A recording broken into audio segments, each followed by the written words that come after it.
Political expert channel में आप सभी का स्वागत है। आज हम बात करेंगे अलवर लोकसभा क्षेत्र के जातीय गणित की, जो कि एक सामान्य लोकसभा क्षेत्र है। अलवर लोकसभा क्षेत्र के अंतर्गत 8 विधानसभा सीटें आती है, जिसमें अलवर शहर विधानसभा सीट, अलवर ग्रामीण विधानसभा सीट, रामगढ़ विधानसभा सीट, राजगढ़ लक्ष्मणगढ़ विधानसभा सीट, बहरोड विधानसभा सीट, तिजारा विधानसभा सीट, किशनगढ़ बास विधानसभा सीट और मुंडावर विधानसभा सीट।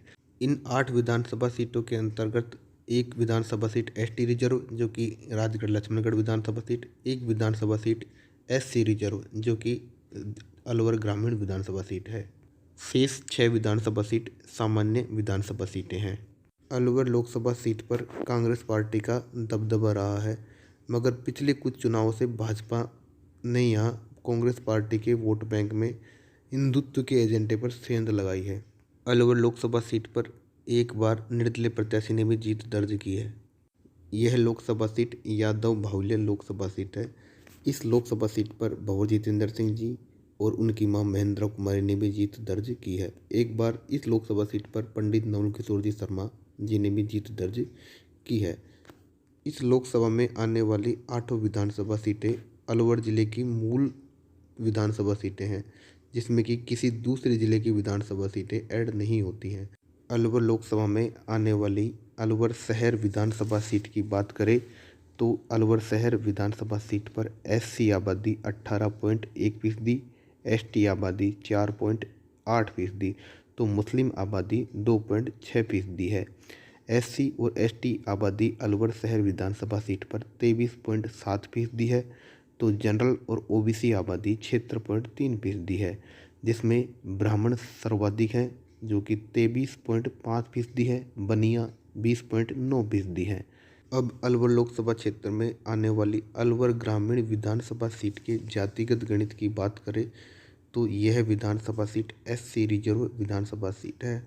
इस विधानसभा सीट पर एससी आबादी 22% है, तो एसटी आबादी 5.2% है, तो मुस्लिम आबादी 14.5% है।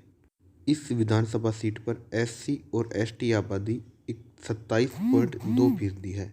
एससी एसटी में मुस्लिम आबादी ऐड करने पर 41.7% हो जाती है, और बची हुई जनरल और ओबीसी आबादी, जिसमें मुस्लिम आबादी को निकाल देने के बाद 58.3% शेष बचती है।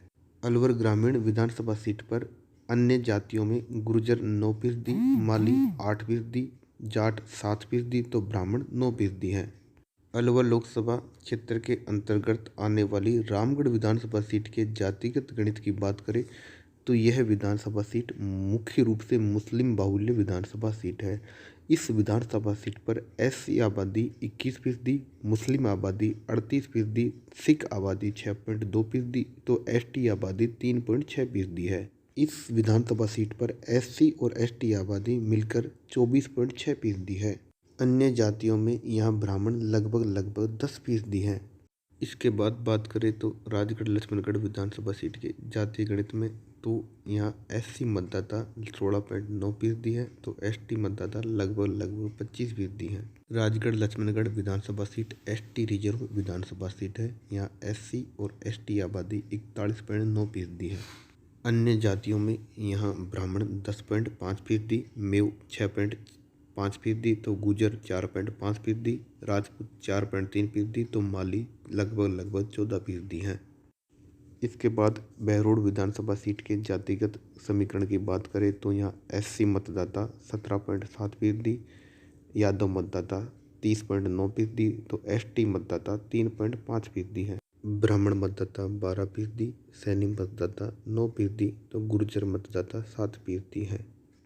बहरोड विधानसभा सीट पर सर्वाधिक यादव मतदाता हैं, जो कि 30.9% हैं।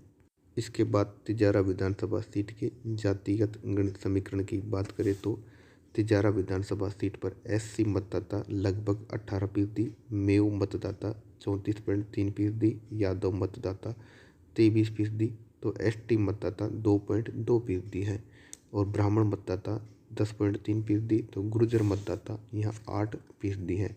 यहाँ एससी और एसटी मतदाता कुल मिलाकर 20.2% हैं। इसके बाद बात करें किशनगढ़ विधानसभा सीट के जातिगत समीकरण की, तो किशनगढ़ विधानसभा सीट पर SC मतदाता 21%, ST मतदाता 3.1%, तो मुस्लिम मतदाता लगभग 33% हैं। SC और ST मतदाता यहाँ कुल मिलाकर 24.1% है। यादव मतदाता 13%, जाट मतदाता 9%, तो ब्राह्मण मतदाता लगभग 10% हैं। इसके बाद बात करें मुंडावर विधानसभा सीट के जातिगत समीकरण की, तो मुंडावर विधानसभा सीट पर कुल SC मतदाता 17.9%, मुस्लिम मतदाता 5%, यादव मतदाता 17%, तो जाट मतदाता 14%। इसके अलावा ब्राह्मण मतदाता यहाँ 10.4% है।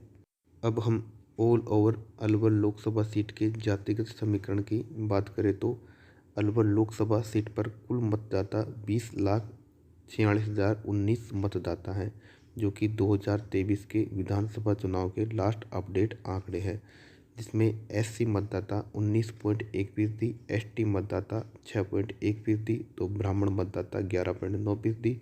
और सर्वाधिक जातिगत मतदाताओं की बात करें तो इसमें यादव मतदाता जो कि 12.3% हैं। यहाँ मेव मतदाता 16.8%, जाट मतदाता 5.3%, तो गुर्जर मतदाता 6.2% हैं। इस प्रकार पॉलिटिकल से संबंधित जानकारी के लिए हमारे चैनल पॉलिटिकल एक्सपर्ट को आप सब्सक्राइब कर सकते हैं, जिससे कि आपको ऑथेंटिक जानकारी समय समय पर मिल सके। धन्यवाद। मिलते हैं अगले वीडियो में।